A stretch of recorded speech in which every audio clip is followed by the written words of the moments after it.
Hello everyone, आज तुम्हाला माझा मुलगा चाकूला धार कशी लावायची आणि हे चाकूला धार लावायची मशीन आणली आहे ते सांगणार आहे. तर बघा मग व्हिडिओ. आज आपण चाकूला धार कशी लावायची बघणार आहोत. हा नवीन चाकू आहे. आम्ही 3 चाकूंचा सेट घेतला होता. भाजीपाला आता कापू याची धार गेली आहे.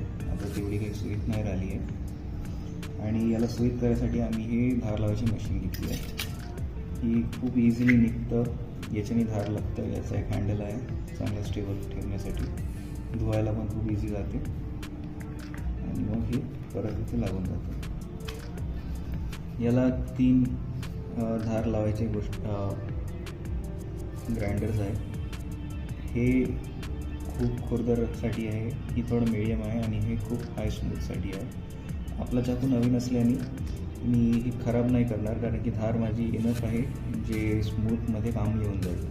जर का हा लोखंडी चाकू असता आणि पूर्ण जंग खाऊन असतं किंवा याच्यामध्ये छद्र झाले असते तर मी इथून चालू करेल.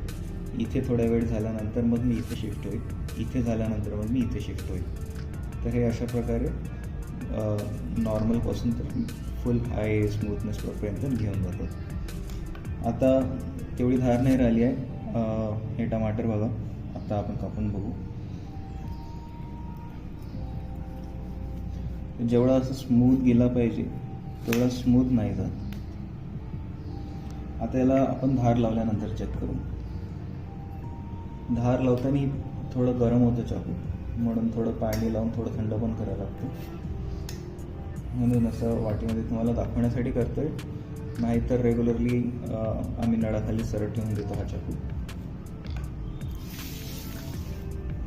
तर सांगितल्याप्रमाणे मी सरळ स्मूथवाल्या सेक्शनमध्ये जाईल आणि हे असं सामान मागे घ्यायचं असतं.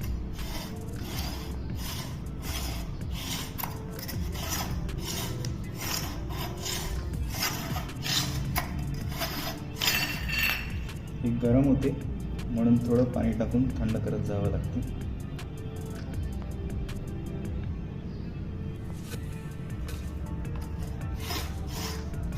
जिथे मी आता करून राहिलो ह्या सेक्शनमध्ये हे सिरॅमिकने बनलेलं आहे. जे सगळ्यात पहिलं आहे ते स्टीलचं आहे. ते स्टेनलेस स्टील आहे. लोखंडला जेव्हा जंग खातं तेव्हा त्याच्याने थोडं स्मूथ होते. त्याच्याने फुल स्मूथ नाही होत, त्यासाठी सिरॅमिक वापरावं लागतं. म्हणून सेकंड आणि थर्ड सेक्शनमध्ये सिरॅमिक दिलेलं आहे. हे जे चाकूला धार लावायची सेटअप आहे, जी मशीन आहे, ही सिरॅमिक चाकूला पण कामी येते आणि लोखंडीला पण. तर दोन्ही प्रकारच्या याला कामी येते. थोडं केल्यानंतर याला पाणी लावणं आवश्यक आहे आणि थोडं पाणी मशीनला पण लावलं जातं, कारण की ते पण गरम येते.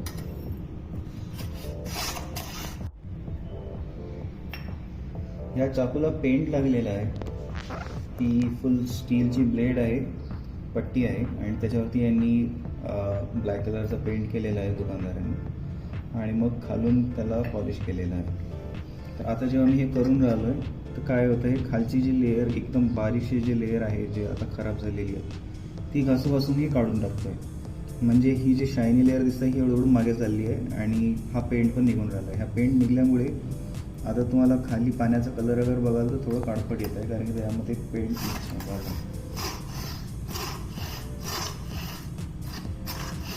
हे चाकू यासाठी एवढं मोठं बनवलं जातं की धार लावताना हळूहळू एक लेअर जे आम्ही कमी करून राहिलो ते शेवटपर्यंत जातं आणि खतम होऊन जातं.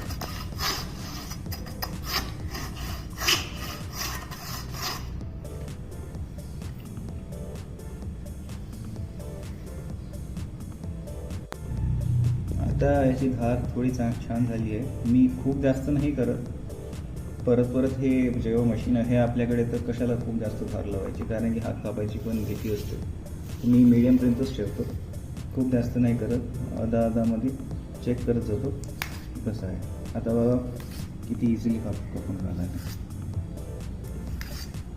अगोदर पूर्ण टमाटर कटून नव्हता राहिला आणि आता त्याचे चांगले चिप्स निघून राहिले.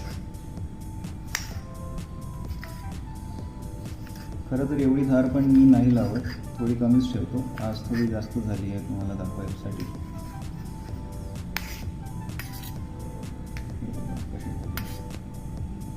याच्याने मोठ्या ब्लेड असल्यानंतर चॉपिंग पण खूप इझी जाते. मी मिरची कांदे याच्याने चॉप पण खूप करतो. फुल कट नाही करत, फक्त थोडे थोडे हे जेव्हा कट्स लागतं तर भाजीमध्ये हे लवकर शिजते आणि शिजल्यानंतर मग हे सगळे सेपरेट होऊनच जातात. तर भाजीमध्ये टाकायसाठी तुम्हाला एकदम फाईन करायची आवश्यकता नसते. भाजीमध्ये ते शिजतं आणि मग आपण ते फाईन होऊन जातो. पण लवकर शिजायला आणि भाजीमध्ये रस घ्यायला थोडं छोटं केलं तर छान असतं.